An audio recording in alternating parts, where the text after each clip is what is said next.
रोज की तरह मजदूरी से लौटते हुए गीता थक कर एक पेड़ के नीचे बैठ गई। तभी उसकी नजर सामने एक पत्थर पर पड़ी जो शिवलिंग जैसा लग रहा था। वो सोचने लगी, हाँ,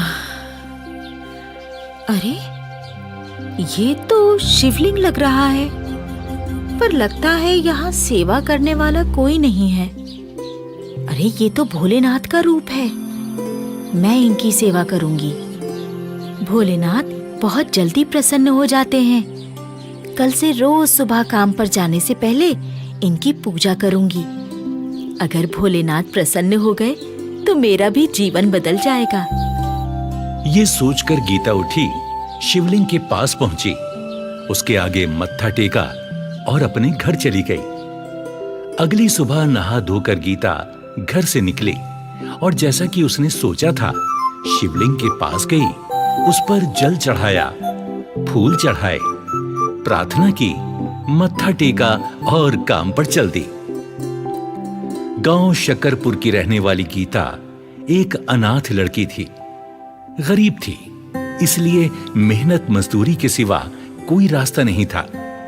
इस बार उसे एक खेत में फसल कटाई का काम मिला था, जिसे वो दूसरी मजदूरनों के साथ कर रही थी।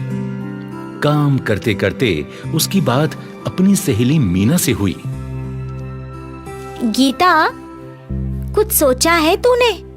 ये काम तो कल खत्म हो जाएगा, उसके बाद क्या होगा?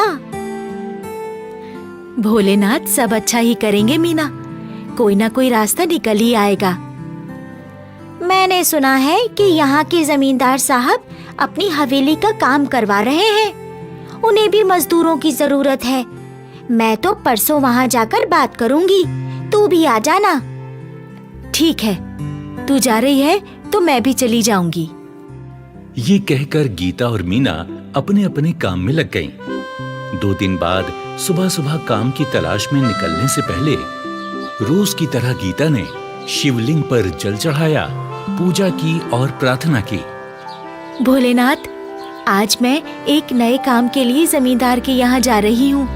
मेरी मदद करना, अपना आशीर्वाद देना कि मेरा काम हो जाए। भोलेनाथ का आशीर्वाद लेकर गीता जमींदार के यहाँ पहुंच गई। जमींदार ने गीता को काम समझाया।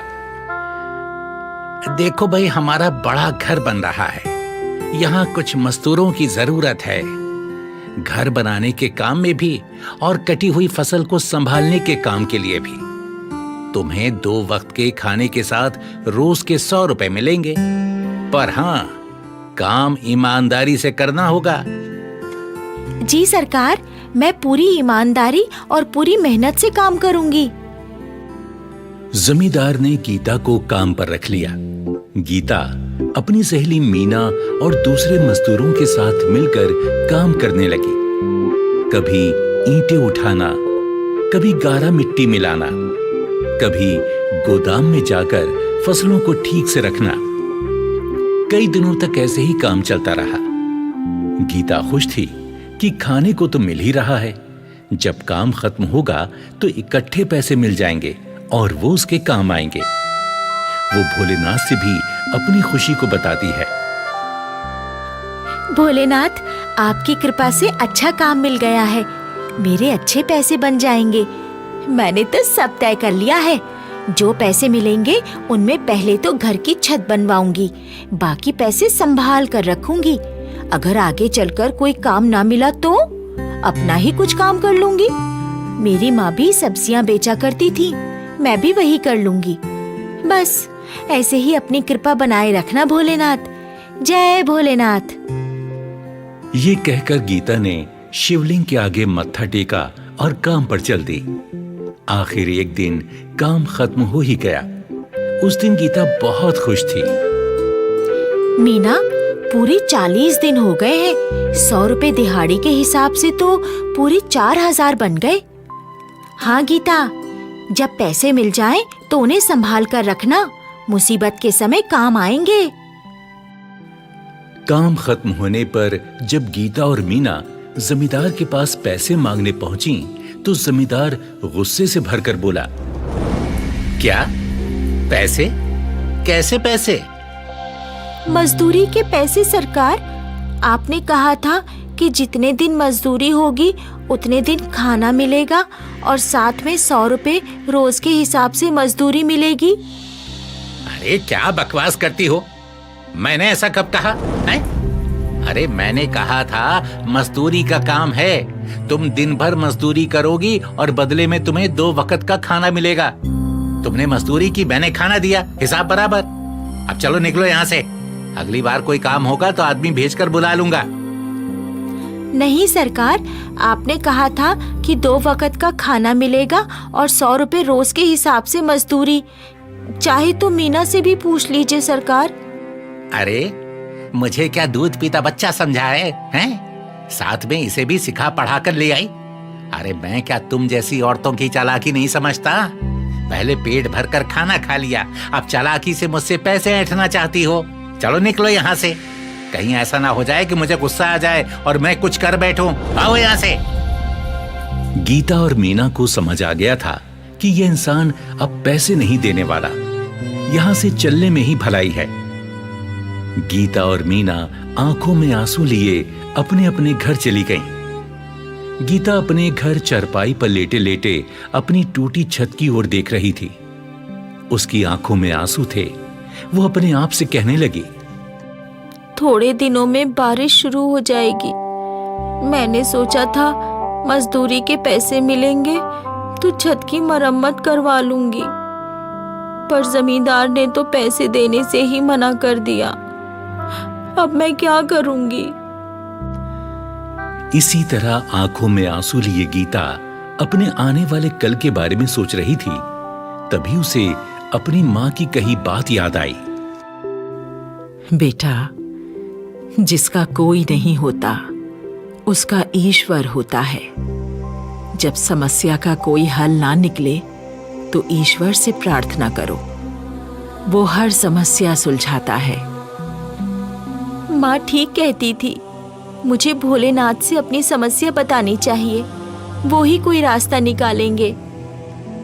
अगली सुबह गीता रोज की तरह शिवलिंग के पास पहुंची।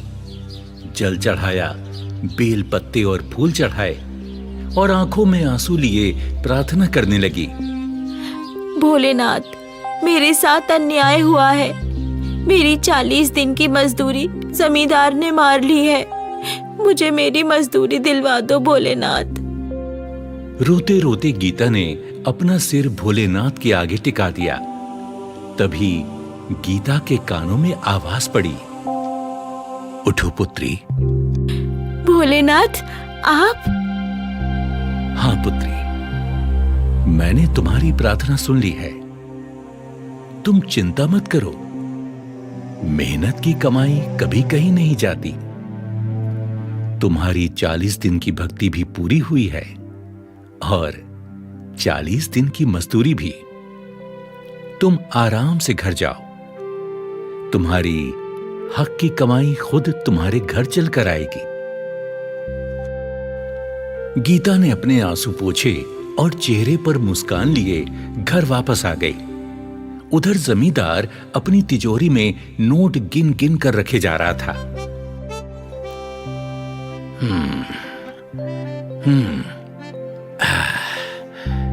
ये एक और गड्डी हो गई।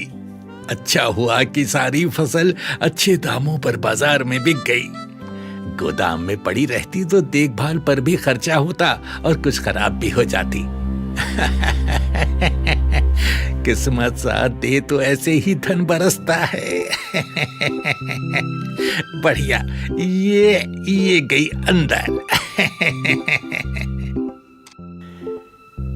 ये कहकर जमींदार ने तिजोरी का दरवाजा बंद किया और खुशी से सीटी बजाता बाहर की ओर चला।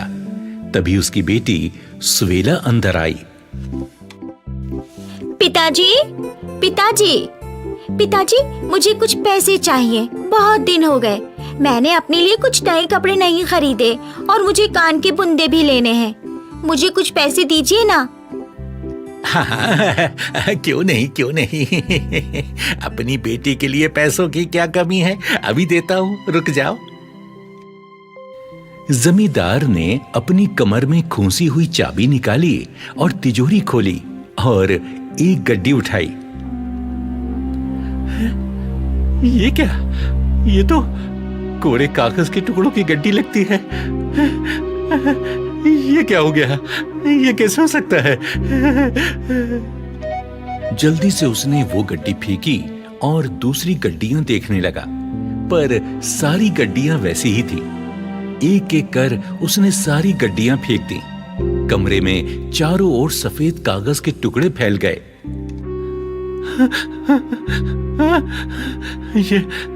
ये भी कागज के टुकड़े की, ये भी कागज का टुकड़ा। ये मेरे साथ क्या हो गया? इतना बड़ा धोखा! मैं तो बर्बाद हो गया, मैं तो बर्बाद हो गया। ये क्या पिताजी, आपकी तिजोरी में नोटों की जगह ये सफेद कागज के टुकड़े? अरे वही तो बेटी, समझ नहीं आ रहा ये हुआ कैसे। मैंने तो फसल बेचकर सारे नोट देख कर लिए थे। मेरे साथ बहुत बड़ा धोखा हुआ है बेटी। सारे पैसे मिट्टी हो गए, सारे पैसे कागज के टुकड़े में बदल गए। अरे घबराइए मत पिताजी, आपकी दूसरी तिजोरी में गहने तो पड़े हैं ना, उनके सहारे काम चल जाएगा। तुम सही कहती हो, बस उस तिजोरी में सब कुछ ठीक हो। देखता हूँ। ये कहकर जमींदार ने अपनी दूसरी तिजोरी खोली, जिसमें गहनों की जगह सांप लहरा रहे थे। जमींदार की बेटी ये देखकर चीख मारकर बाहर की ओर दौड़ी। सांप, सांप! पिताजी, सांप! जमींदार ने अपने डर पर काबू पाते हुए झट से तिजोरी का दरवाजा बंद किया और वो बुरी तरह से रोने लगा।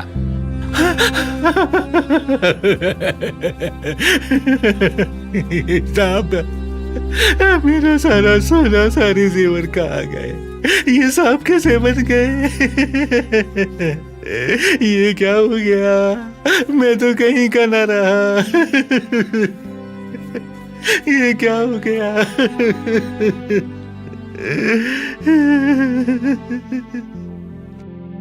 रोते रोते जमींदार की नजर अपने सामने दीवार पर लगी भोलेनाथ की तस्वीर पर गई। वो तेजी से दौड़ा और रो रो कर कहने लगा, भोलेनाथ, भोलेनाथ, भोलेनाथ, भोलेनाथ, ये क्या किया भोलेनाथ? मैं तो पूरी तरह बर्बाद हो गया। अपने भक्त के साथ ऐसा करना आपको शोभा देता है क्या?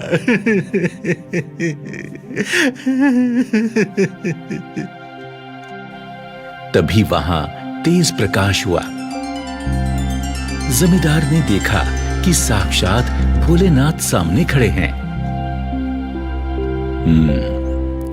और तुमने जो गीता, मीना और दूसरे मजदूरों के साथ किया, वैसा भी कोई करता है क्या? दूसरों का हक मारकर कभी कोई नहीं पनपता। उसके सारे पैसे किसी न किसी बहाने पानी में बह जाते हैं, उसके काम नहीं आते। मुझसे बड़ी भूल हो गई भोलेनाथ। मुझसे बड़ी भूल हो गई। आप मुझे आदेश दें, आप जैसा कहेंगे मैं वैसे ही करूंगा भोलेनाथ।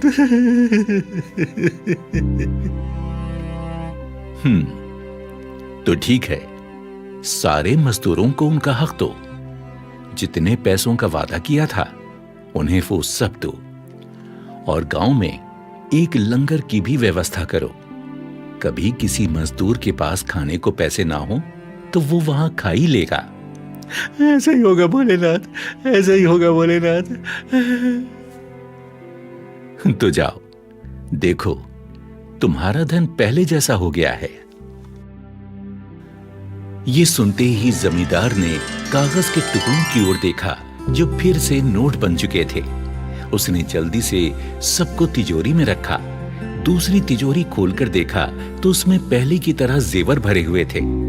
जमींदार ने गीता और दूसरे मजदूरों को बुलाकर उनकी मजदूरी दी और गांव में एक लंगर का भी इंतजाम किया। गीता ने अपनी छत मरम्मत करवा ली थी और अपनी सब्जी की रेहड़ी लेकर बेचने जाने से पहले वो शिवलिंग की पूजा अवश्य करती, जल चढ़ाती और एक सब्जी भी अर्पित करती।